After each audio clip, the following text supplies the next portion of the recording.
Oh, hey there. It's been a while since I did one of these. Welcome back to the Wrestling Collectors. I bet you've probably been wondering where I've been for 2 years.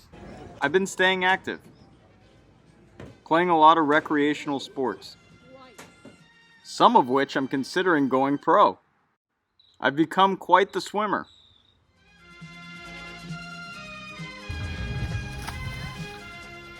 I've become really fond of gardening and tending to the land. It's rained for like 6 straight months in LA, but I'm trying to make the best of it.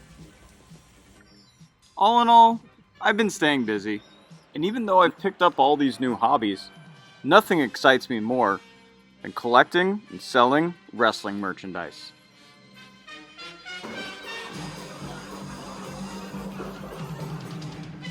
This is Aaron Sheik.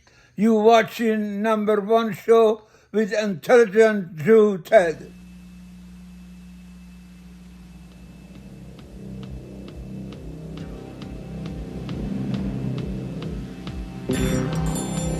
For nearly 8 years, I've run WrestlingForSale.com, the world's greatest wrestling merchandise marketplace. I bought and sold over 10,000 vintage wrestling collectibles. Along the way, I've had the privilege of meeting and interviewing some of the world's most passionate collectors. Call them obsessive, call them crazy. Whatever you call them, join me as we explore their never-before-seen piles of gold. These wrestling historians and wrestling archivists strive for one thing, the Holy Grail. I'm your host, Ted Hirsch, and this is The Wrestling Collectors. Welcome back to The Wrestling Collectors. Today we have Ray. You probably know him by his Instagram handle, Great American Stash. While this guy hasn't been collecting for that long, he's easily amassed one of the top 10 collections in the entire world. Okay, so I'm here with Ray Briscoe, Great American Stash. I can't say enough about this guy. It's mind-blowing how he's compiled easily, a top 5 collection, to many the greatest collection in such a short period of time. I've been doing this for I think 7 years, and it really took me a long time to get to a point where you kind of are right now, and you did it so fast. So I want to hear the story. I guess let's start at the beginning. When did you start watching wrestling? So I started watching wrestling, I would say 84, 85. I was really little. My grandfather watched it. So that was his excuse. My grandmother hated it. So when I came over, he got to watch it. So I went over there a lot, and he gave me the ropes. He was a WWF guy. But as I got hooked, I watched everything, which has led to the collection I have. Because I loved all the territories because I'm in DC. We got in, DC, as in Baltimore was a Crockett stronghold, and close to Connecticut as well. So we got WWF, we got NWA Crockett, but also got AWA, UWF, World Class. So I got hooked on everything very quickly. Who's your favorite wrestler?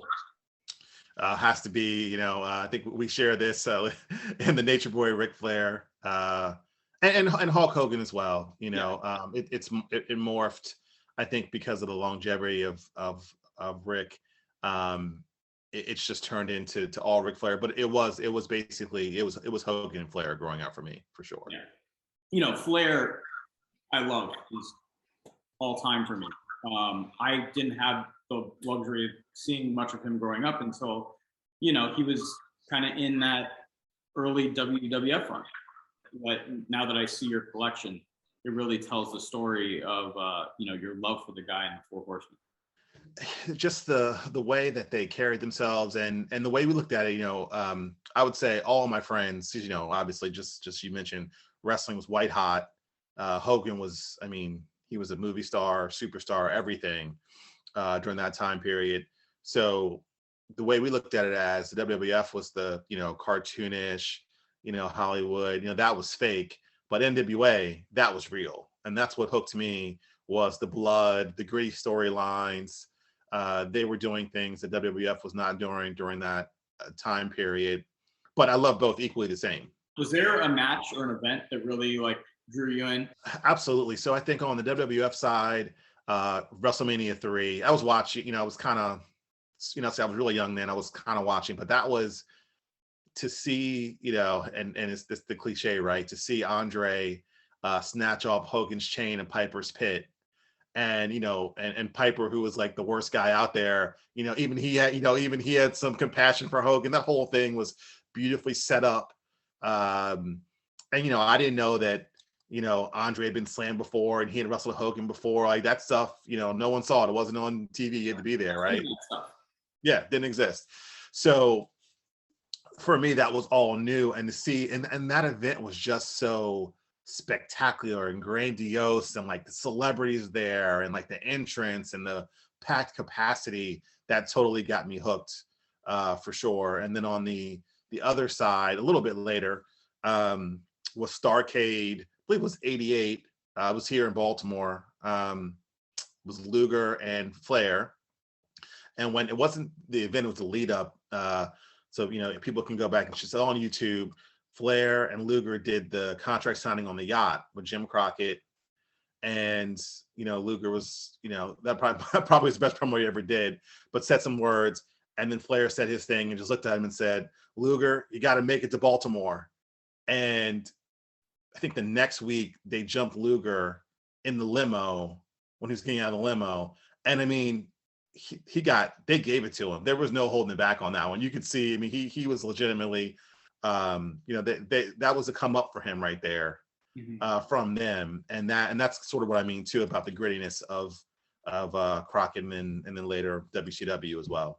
Yeah, I agree. I mean, it's unfortunate that shirt isn't great.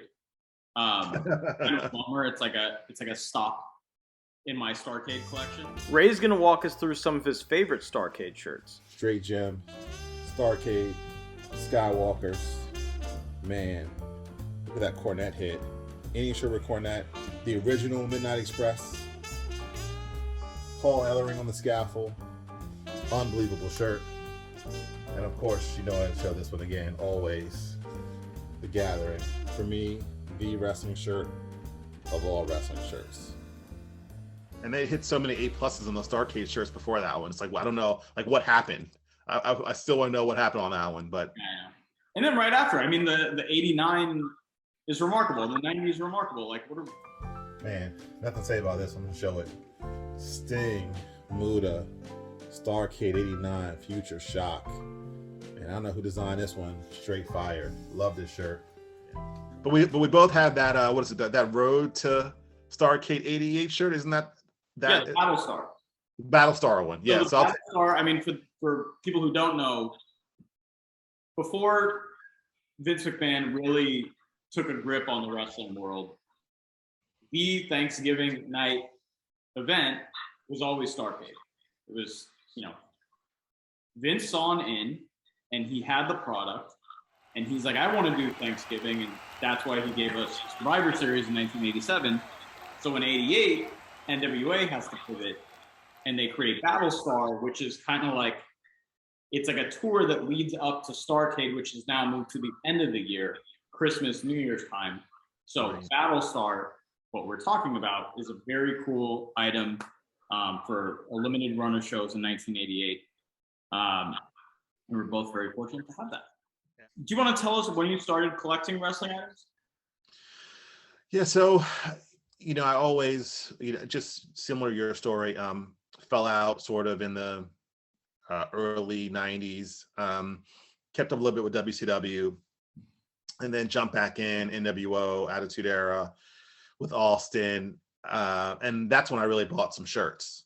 At that point, I wasn't collecting; I wanted to wear wrestling shirts at that time, and so I had those shirts and didn't really think much about them. Had them, and then of course, like many of us, COVID hit, needed something to do, and I always wanted to collect wrestling shirts. I just didn't know how to find them. I was not an eBay guy or one of the buying sites.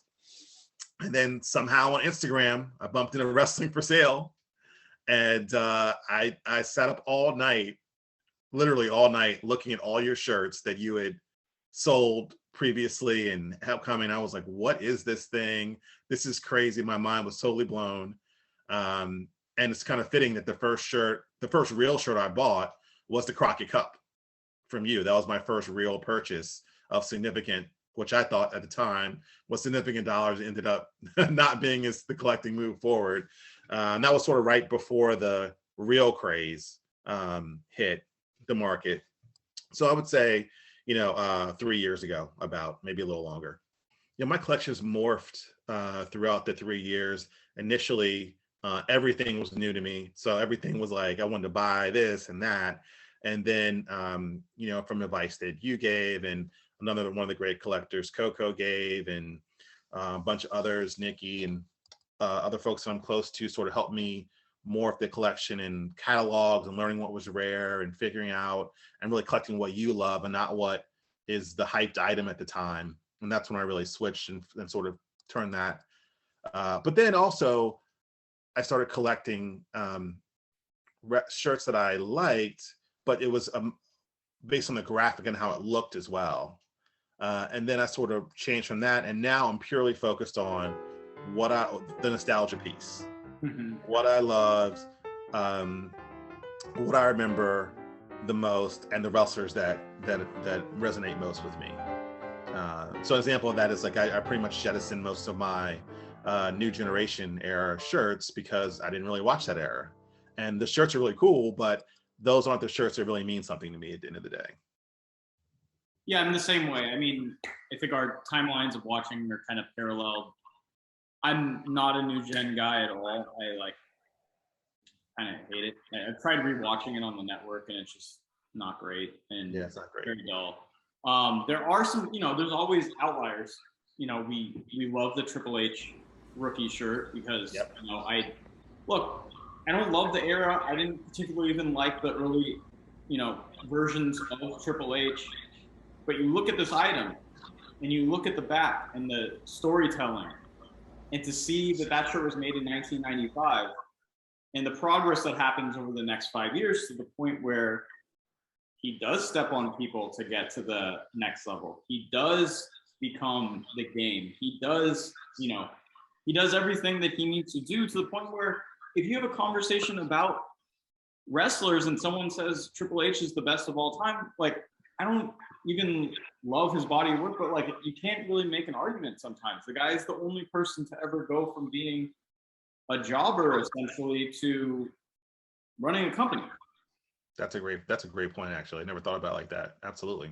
And it tells the tale on the back of the shirt. And, there's things like that in that era. So, it's pretty hard to kind of discredit an entire 3-year span of shirts or the product in general, because there are cool things like that, which basically is the Triple H rookie card for the guy who's now running the company. Yeah, that's one shirt I'll always keep. Same. I was thinking about it the other day, and I feel like if I were to thin out my collection, which I need to do, it's out of control. I can't even close my doors anymore. It would start at the new generation shirts, but that's not getting sold ever.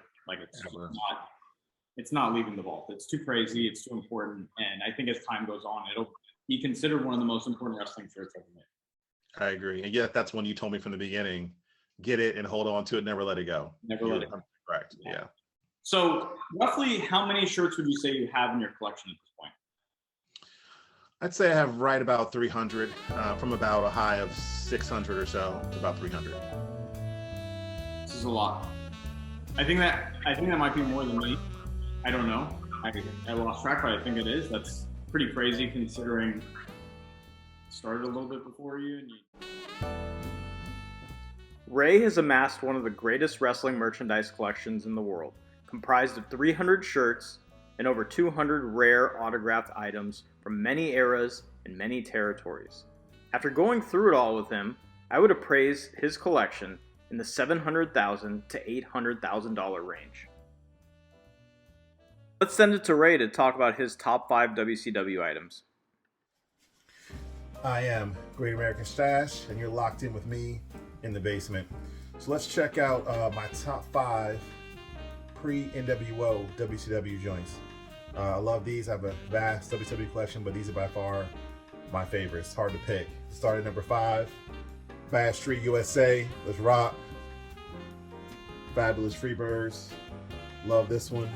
Different variant, the colors, Great shirt. Checking in at number 4.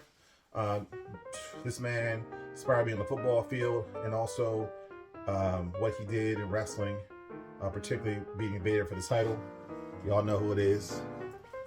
Ron Simmons, the All-American. His best shirt by far.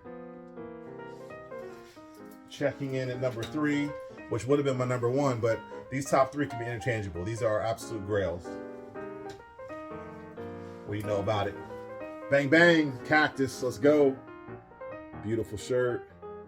Man, the details, everything about this shirt can make it number 1 in anyone's collection. This used to be my number 1, but it's been recently surpassed, but it's probably a tie, honestly. Can't beat this. Ravishing Rick Rude. The details, everything. Not as PC these days, but, you know, different time. Beautiful shirt. Oh, yeah. I love the shirt so much for so many reasons. One, Rick Rude, to me, along with like Mr. Perfect and Ted DiBiase, are the 3 guys that I think of who are the most deserving of a world championship in the WWF that never got it. Absolutely.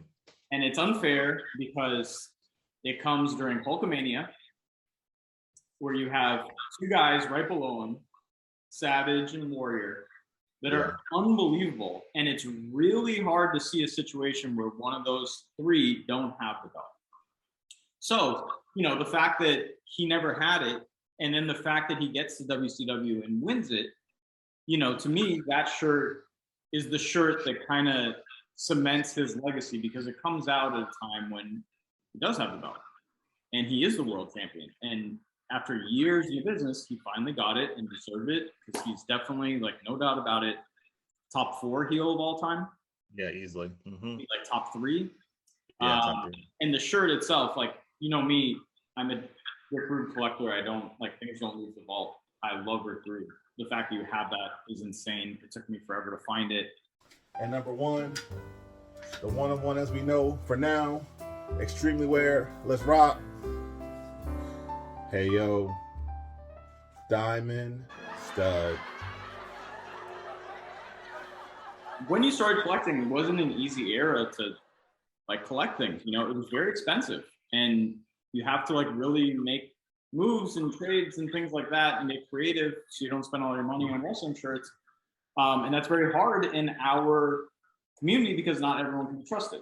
So it's like throwing something in the mail and praying that, you know, you get the other thing back can be quite a scary thing. So the fact that you've done this and have had so much success in getting to your collection to where it is, it's so impressive. So with that said, I want to see your top 5. You want to go through what your top 5 shirts are that you currently have in your collection? And this is, you sold me this and I'll be eternally grateful. I love this shirt. Wow. Yeah, that one breaks my heart. I don't know what it was. I was going back and forth with myself for so long. There's another one of these things where I couldn't close my drawers. And I'm like, what should I do? I know you love DiBiase. I'm very fortunate to own a WWF DiBiase, so I'm like, and here we go. I mean, I'm very thankful that you have it. I like when things don't really leave my circle of trust, as I guess we can call it. So I'm so happy that you have that. What a cool thing. Yeah, that shirt means a lot to me because it's the, you know, pre-WWF DiBiase. It's Mid-South. I love Mid-South. I was more, you know, they were UWF for that year when Bill Watts tried to go national. And that's more, I don't really remember Mid-South, more of that, the UWF year. But I do remember DiBiase and the coal miner's glove, the whole deal. So that shirt was always one that I always wanted. So that one is never, ever leaving as well. So this is the crew version. I still want the white version. Wow. Yeah. Yeah. I love the shirt. I love this match. And more than anything else, I just love that Paulie Dangerously, now Paul Heyman, has the WCW shirt. To me, that's one of, I mean, if not the most important WCW shirt there is. Like, think about it. It's like, I have like crazy items. I have like the stunning Steve Austin shirt. Okay. You've got like the Dustin Rhodes shirts, which are insane. You got the Rick Rude WCW shirts, which are insane. They're all on the shirt. Exactly. Along with Arn, along with, you know, Sting and Ricky Steamboat. It really is a who's who shirt that kind of can be compared to like the 1992 Royal Rumble WWF shirt. That would be the WCW equivalent to me. And anything with Stunning Steve Austin on it, it's unbelievable. The fact that it has Stunning Steve, which is essentially like a rookie shirt, couple that with, you know, Paul Heyman. This is the shirts from 1992. You know, 2-3 years later, this guy has created ECW into a monster. Right. A few short years later, absolutely. Yeah. And this is the newest edition. Oh my God. Now I don't feel bad wearing this because you're going to throw that in my face. I had to. So this shirt is really special. You know, one thing I didn't touch on, being African American, there are not many collectors that I've run into, you know, that are wrestling collectors, and so I've gone on my way to collect those shirts. I try to find Ron Simmons and you know, the Nation, and I never thought I would be able to have the Rocky Johnson. Some of these shirts that we're talking about, you know, the Ron Simmons, the Nation, things like that, those came out in the 90s. That's a pre-Hogan WWF era Rocky Johnson shirt. This is, you know, for so many reasons, to me, I mean, you know, that's in my final 5 shirts that I need. So you know, fuck you for showing that, but it's really crazy because it checks so many boxes. One, you know, I'm a big fan of that 1983 WWF catalog where, you know, you have the backline and you have the Don Morocco and the WWF logo for the Andre, which I all love. But you have him in there, okay? And, you know, I wasn't too familiar with his in-ring work, but I feel like I'm really starting to understand Rocky Johnson by watching Young Rock. Yeah. You know, and seeing The Rock, his son, who, you know, I mean, this guy is the father of the most famous person on the planet. I'm not the biggest Rock fan. I can admit this guy is, maybe along with like Barack Obama and Donald Trump, might be the most famous person on the planet at this point. And the fact that the father has a shirt, I've never seen it for sale. You got it while I was driving, which I'm pretty upset about. But you got it, and I'm happy for you. I'm not really happy for you, but I'm barely happy, right? Anyone who knows me can probably guess what the next 2 shirts are going to be. These are tied for 1 and 2. I can't even, you know, I'm struggling now even picking which one to show first because they're both equal. But this shirt means everything to me. Oh yeah, you know, that is such a good shirt, and I for a lot of reasons. I mean, I guess I'll let you tell the story, but growing up, the 4 Horsemen I knew either had Lex Luger in it or had Barry Windham in it. So do you want to go into that conversation as to why that one would be important? Yeah, definitely. So, yeah, 100% what you're saying. For me, the best version of the 4 Horsemen is the one with Barry. In terms of, I think that was 87. They all had the belts, the famous Pro Wrestling Illustrated cover and everything. That was incredible. But I'm also a person that loves origin stories, and to have the original version, you know, at that time, Ole was, well, he was the booker, as we all know, but he was transitioning sort of out. But he was a great wrestler back in his day. And, you know, even in today's day, we see it, you know, it's the older wrestler transitioning out and helping the younger guys. But he was still a badass then. And, you know, him and Arn were a beautiful tag team. Flair was just the man. Tully was severely underrated, great performer, in ring. Everything that they accomplished, and they lived, you know, we've all watched documentaries and seen everything. They lived their gimmick. They were the 4 Horsemen. You know, they were the standard bearer for every other faction there has been to this day. Yeah, and I mean, we just saw the new Nature Boy documentary. They did an incredible job of kind of showcasing that era. But again, to your point, totally severely underrated. They don't really go into him, you know. They certainly in that documentary certainly don't talk about Ole Anderson. It's like the birth of like flaunting money and like all that, and it's everything cool about Ben and big money of the Reagan era and all that. The fact you have that in that shirt, truly one of the best shirts of all time. Yeah. It sums up the era perfectly. Yeah. And I say this, I'm probably serious. I think I will be buried in this shirt. Yep. It is the best. I mean, to me, I like anytime I put together a wrestling shirt list of my collection, that's always in the top 5. My mood changes, and sometimes like Macho King's #1, sometimes that'll be #1. Yeah. But in terms of overall importance, and especially the era that you grew up watching, this is the most important shirt. This is the premier event. It's the 2 biggest stars staring at each other in the face. The match is great. You know, it's everything you want. It's a perfect graphic. It's a very soft shirt. Mm-hmm. To me, truly, like, if someone doesn't put it in their top 5 and I'm having a conversation with them about wrestling shirts, I'll just disregard their. Right. What they say means nothing. It's not the same person. I'm not going to learn anything. Yeah, exactly. I agree 100%. Yeah. The 2 biggest stars, the look of the shirt, Starcade. It was when Crockett was so hot, competing with WWF, below for below. The importance of that shirt. You know, WWF wasn't putting out shirts like that at that time. Their WrestleMania shirts were, Logos. Yeah, logos, exactly.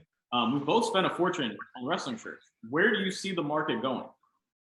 I think the market's going to continue to rise, especially for shirts like the ones that we own and we show, because they weren't mass produced. They're incredibly hard to find. They're iconic. And we also were smart to get the correct sizes, and they had that XL, which is really important too. So I have some shirts. I've jettisoned a lot of my shirts that were smaller, but sometimes you have to keep one as a holding pattern, holding place, so you get the size you want. But I think the market is going to continue to rise because wrestling is hotter than ever, and also there are a lot of I think it's an untapped market as well. A lot of folks who don't know about it, and will jump in as time goes on. Yeah, I feel like every day I see a new person emerge with some incredible collection that's been lurking in the shadows for years, and they just come out. And we have friends. We talk in a group chat with other collectors that I would also put in the top 5, top 10 in the world, and a lot of them are having doubts about prices because they were trying to unload certain things and they weren't quite selling for what they wanted them to, or they weren't really getting the responses that they wanted. And, all the other avenues of selling, lives and raffles and things like that, were seeming to like fizzle out. But then we see Hacksaw Jim Duggan pop up on eBay, and it's like, he's putting out shirts that we have. Like, I have the King Duggan, I have the World Rumble 92. These things are going for over $2,000. Back to back. Hacksaw had a great Christmas. Hacksaw made a fortune off like 4 shirts over Christmas. Yeah. And then you start to see some of these other things that popped up on eBay recently. And it's like, holy shit, shirts are selling for like $2,500, $3,000. The Liz towel for $1,500, all those, yeah. So I think the moral of the story is just what you and I have been collecting is the cream of the crop. I have an Awesome 316 shirt. I love the Awesome 316 shirt. And frankly, it's probably the last shirt I'll ever sell. But the ones that are always going to have the money are the ones that are super rare. They're in big demand. And, there's not a ton of them on eBay. I think the era of people collecting, the Shawn Michaels all over prints and things like that, it's like dead. It's dead. Yeah, absolutely. They're going for $300 on eBay. And you see the King Duggan shirt, which is, nowhere near the coolest wrestler of all time, super obscure, great era, incredible graphic. Selling for $3,000 after tax. Exactly. Yeah, no, everyone wants the rare shirts, and that's going to be, I think, where the market goes, is those, super high-end pieces. Totally agree.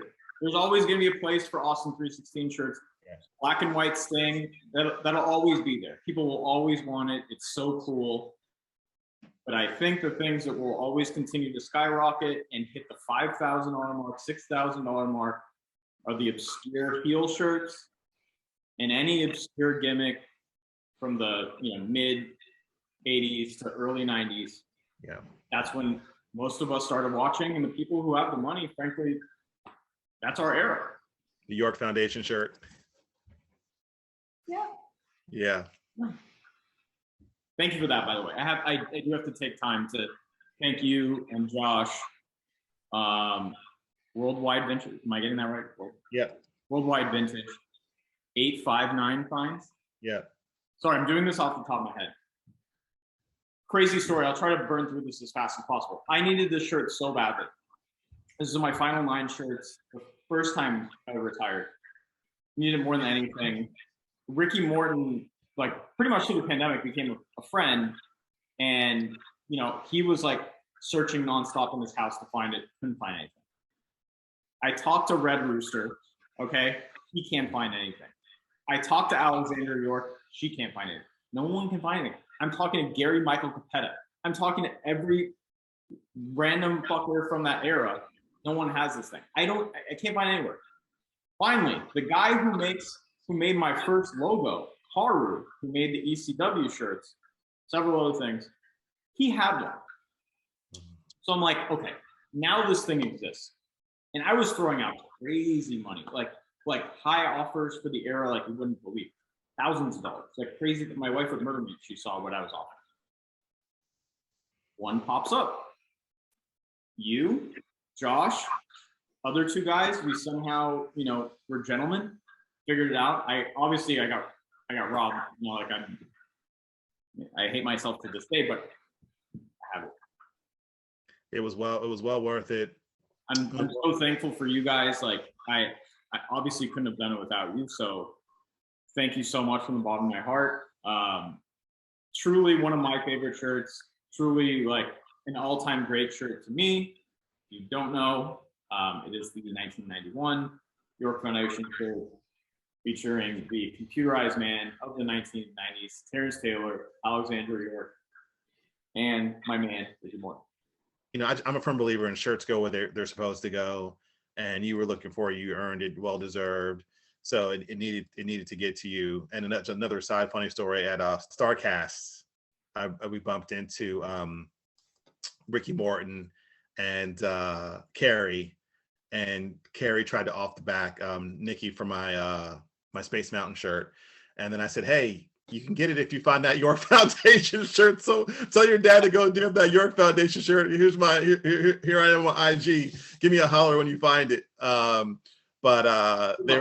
they were great guys. We had to talk to them for a while, and they loved the shirts. So we were wearing shirts also. It was funny.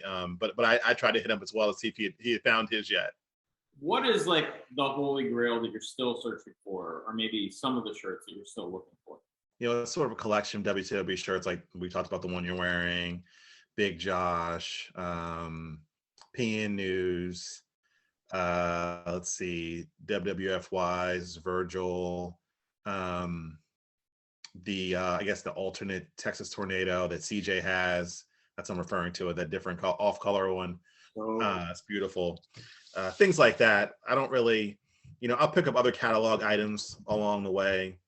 There is one shirt that one of our friends has that I'd like to obtain, but I think he's gonna hold on to it, so we'll see about that one. The Blade Runner shirt. I love Blade Runners, UWF. They were there a short time. Warrior went to World Class. Sting a Warrior. Sting became Sting. But I watched them for that short run. Somehow I was lucky enough to catch that, and to see that shirt. That's just an amazing shirt to me. I mean, if you're an origin story collector, it doesn't get any more important than that. Do you want to talk about some of the other things you collect besides wrestling stuff? Yeah, absolutely. So I collect, I should also say, I collect, on the wrestling side, I collect belts, also posters. I collect basketball jerseys, some football jerseys, but mainly basketball jerseys. So thank you so much for going through everything. It really is amazing to watch you. Like, I'm fortunate to have like the network that I have and just the people that I've met to get the collection that I have. But you did it in such a fast time, and it truly is remarkable. You have one of the great collections, one of the few that I'm truly jealous of at times. I'm very content with my collection, but some of the things you have is just remarkable and so cool to see. And there isn't a better home. I'm so happy that you have these things, and you're one of the few people I wouldn't show up to their house and try to murder for the Rocky Johnson. So I hope you really enjoy it. I will. I'll treasure forever. I hope. And if you ever do let it go, I know who to call. And I want to thank you for everything. You've shown me the ropes, and we've really been open and honest about a number of things, and how things also should be done, and how business should be conducted. And I really appreciate all the mentorship along the way, and also your page is like an encyclopedia of wrestling shirts, and that helped a lot as well. So anyone just starting out, if you really want to get a good head start, just scroll down Wrestling for Sale and look at all the shirts, and then you'll get an idea of what's up in this field. Thank you so much. That was so much fun. Thank you so much for going through the collection. It's so cool to see these shirts.